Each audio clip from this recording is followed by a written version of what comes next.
ouvrir la valise, soulever le capot. À Rosny-sous-Bois, cela fait 13 ans que les scrutins se font avec ces machines.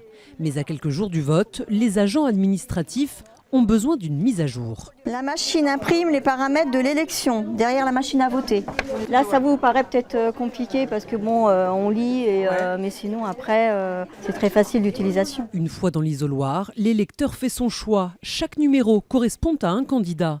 Puis il valide avant de signer la feuille d'émargement. Une fois le vote terminé, les résultats sortent sur ce ticket.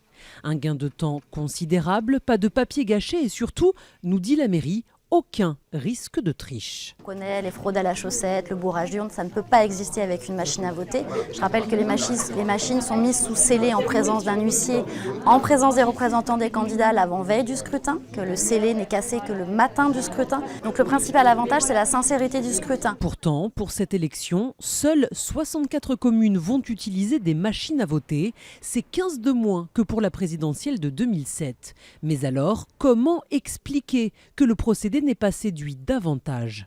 Il y a un manque de transparence dans le fait que l'ordinateur de vote donne des résultats et il n'est pas possible de savoir si ces résultats sont justes. Selon l'Observatoire des votes, le taux d'erreur est au moins 3 fois plus élevé avec les votes électroniques qu'avec le vote papier.